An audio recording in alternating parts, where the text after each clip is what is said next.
Olá, irmãos. Saúdo cada um de vocês com a graça e a paz do nosso Senhor Jesus Cristo, amém? O meu nome é Miriam Anita e hoje nós vamos ler o texto do pastor Paulo Caetano sobre como Deus se relaciona com o seu sofrimento.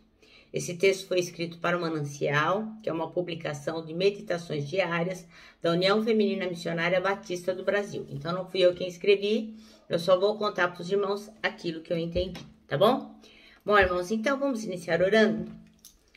Pai, nós rogamos que Tu estejas conosco para que possamos entender que Tu estás sempre olhando para tudo que fazemos e Tu te compadeces com o nosso sofrimento. Ó Senhor, que possamos sempre confiar em Ti. Pedimos que esteja conosco neste nosso manancial de hoje para que a gente possa entender as coisas que Tu queres revelar. Em nome de Jesus Cristo que pedimos. Amém. Meus irmãos, então o nosso texto bíblico hoje está em Êxodo, capítulo 3, versículos do 7 até o 15.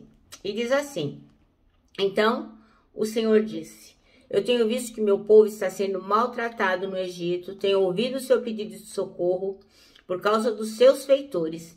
Sei o que estão sofrendo. Por isso desci para libertá-los do poder dos egípcios e para levá-los do Egito para uma terra grande e boa. É uma terra boa e rica, onde moram os cananeus, os heteus, os amorreus, os perizeus, os heveus e os jebuseus. De fato, tenho ouvido o pedido de socorro do meu povo e tenho visto como os egípcios os maltratam. Agora venha e eu o enviarei ao rei de Egito para que você tire de lá o meu povo, os israelitas. Moisés perguntou a Deus: Quem sou eu para ir falar com o rei Faraó e tirar daquela terra o povo de Israel? E Deus respondeu: Eu estarei com você. Quando você tirar do Egito meu povo, vocês vão me adorar neste monte, e isso será uma prova de que eu o enviei. Porém Moisés disse: Quando eu for falar com os israelitas, eles disseram: O Deus dos seus antepassados me enviou a você. E eles vão perguntar: Qual é o nome dele? Aí eu digo: O quê? E Deus disse: Eu sou quem sou. E disse ainda: Você dirá o seguinte: Eu sou, me enviou a vocês, o Senhor, o Deus dos seus antepassados, o Deus de Abraão, o Deus de Isaque e o Deus de Jacó me enviou a vocês, e este é o seu nome para sempre. E assim ele será lembrado por vocês em todos os tempos. Depois, Deus disse, vamos até aí. Então, vou reler o último, porque eu ia seguir adiante. Então, o Senhor, o Deus dos seus antepassados, o Deus de Abraão, o Deus de Isaque, o Deus de Jacó, me enviou a vocês. Este é o seu nome para sempre, e assim ele será lembrado por vocês em todos os tempos. Amém? Bem, irmãos, então, o texto chama-se Como Deus se relaciona com o seu sofrimento. Eu não sei se os irmãos sabem, nesse nosso vídeo que a gente chama de canal Aquilo que Entendi, existem 75 pessoas que nos seguem.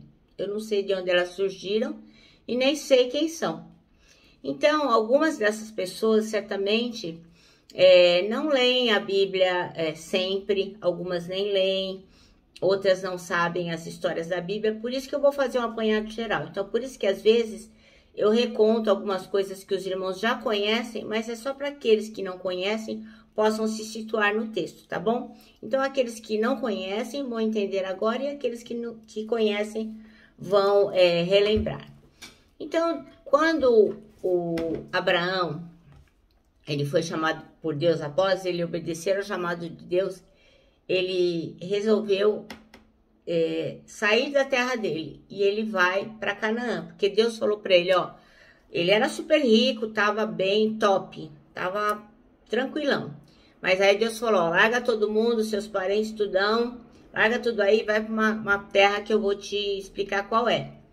E Abraão obedece ao Senhor, constitui família, vai para essa terra e gera seus filhos, Ismael, que era filho de Agar, e Isaque, filho de Sara.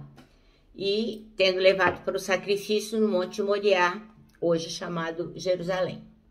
Então, Isaque casa-se com Rebeca e tem 2 filhos, que são Esaú e Jacó. Em poucas palavras, José, que era filho de Jacó, sofria com a inveja dos irmãos, que decidiram vendê-la a uma caravana que passava em direção ao Egito. Assim, Ele foi parar lá na corte do rei Faraó, aparentemente sem saber o motivo, né? Porque os irmãos o venderam. E depois de algumas peripécias que José passou, alguns problemas, algumas coisas legais, ele se tornou um importante personagem do Egito. E até hoje ele é conhecido como uma pessoa importante. Então, exatamente nesse período, Israel tinha uma seca, ia ter uma seca em todo o mundo. José estava guardando alimentos para atender as pessoas que tivessem fome. E o que aconteceu?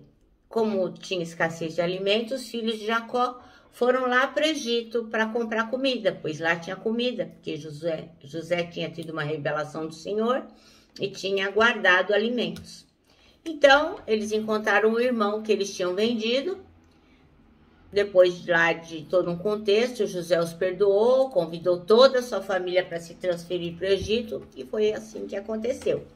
Então, foi assim que os hebreus foram parar naquelas terras, as terras do Egito. Então, quando a família de Israel foi para o Egito, naquela época eram só 70 pessoas. E depois de 430 anos, eles se multiplicaram tanto, como as estrelas do céu, como o Senhor tinha prometido. E se tornou um povo numeroso e fortalecido, principalmente porque era o povo de Deus, né? E eles eram bem-vindos e bem tratados. Mas o que aconteceu, né? Como aqui na terra não há mal que sempre dure, nem bem que nunca acaba. Depois que José morreu, os hebreus não tiveram mais nenhum privilégio. Aliás, ao invés disso, eles foram escravizados pelos egípcios. Então, quando houve a escravidão, o povo hebreu perdeu a liberdade, inclusive de adorar a Deus. Então, o povo hebreu não tinha mais condições de fazer a adoração ao Deus de Abraão, de Isaac e de Jacó, e viviam num regime de escravidão, de perseguição horrível. Eles sofriam demais, eles eram obrigados a servir o faraó egípcio e os seus deuses. Eu contei tudo isso para dizer que neste momento surgiu Moisés. Então, o pastor Paulo Caetano, ele escolheu os versículos 7 e 8 para serem os versículos chaves. E diz assim, de fato, disse o Senhor, de fato tenho visto a opressão sobre o meu povo no Egito e também tenho escutado o seu clamor por causa dos seus feitores e sei quanto eles estão sofrendo. Por isso desci para livrá-lo das mãos dos egípcios e tirá-los daqui para uma boa e vasta terra.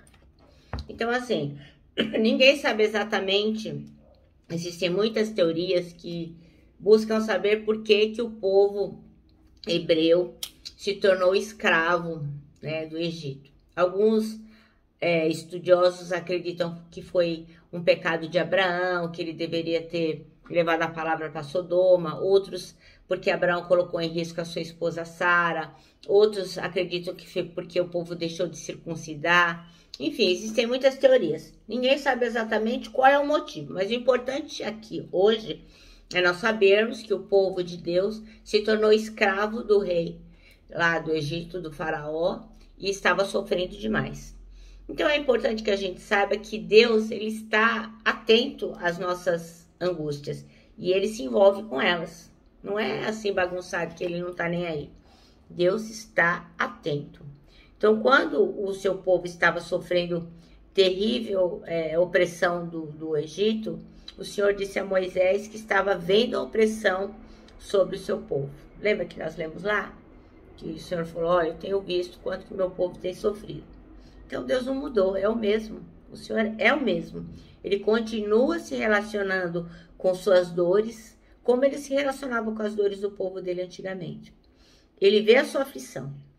Os olhos do Senhor não estão fechados a ponto de não enxergar as suas madrugadas de choro, as suas petições, as suas noites em claro, as suas lágrimas, toda a sua angústia.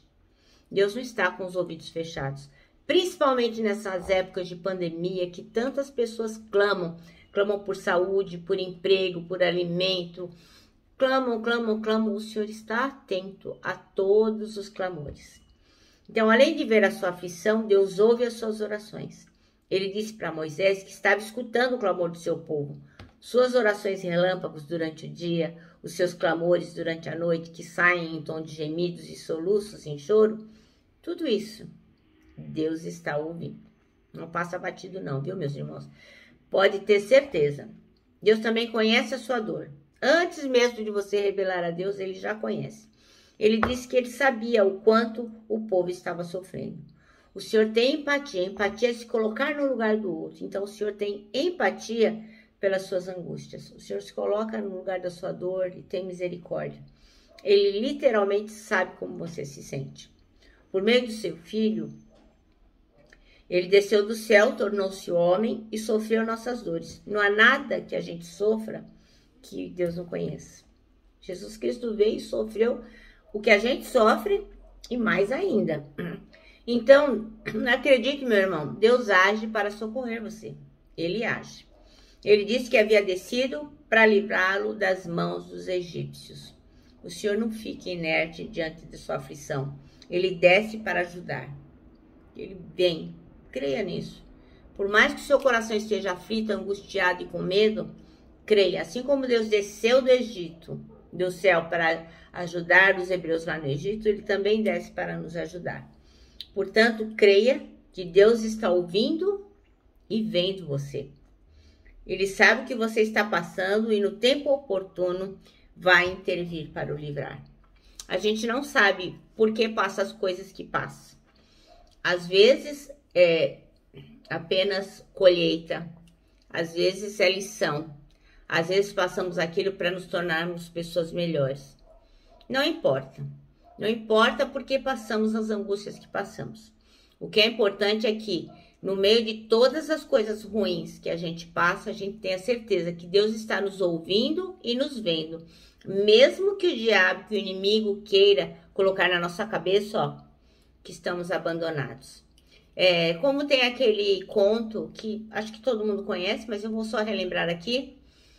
Um homem faz uma oração, ele disse que vinha caminhando na areia e eram 4 pegadas na areia, né? 4 pegadas e ele vinha conversando com Deus e na sua aflição, e ele vinha conversando. E aí, um certo momento, ele fala, Senhor, o Senhor me abandonou. O Senhor me abandonou. Eu estou olhando aqui na areia, no meio da minha angústia, da minha aflição, eu só vejo 2 pegadas. E antes eram 4. Nós estávamos juntos. E aí, Jesus, neste conto, obviamente, que é apenas uma ilustração, responde para aquele homem, não, segurando e crendo, porque quando estávamos caminhando em 4, estávamos lado a lado. Agora que estamos caminhando na praia, no mesmo lugar, e você vê 2 pegadas apenas, é porque eu o carrego no colo. Então é isso, Senhor, irmãos. O Senhor sempre está conosco. Essa ilustração nos mostra que ele nos carrega no colo. E a Bíblia, que é a palavra verdadeira do Senhor, nos diz que ele vem para nos acudir. Que nós possamos crer nisso, a despeito de todas as aflições. Amém? Nosso manancial termina assim. O Senhor tem empatia pelas suas angústias. Ele sabe muito bem o que você sente. Eu me despeço aqui com o meu abraço fraternal, com o meu abraço diário de ursa. Lembrando, ó, que em 2021, ó, ninguém solta a mão de ninguém. E lógico, né, com a nossa palavra de ordem que é saudades.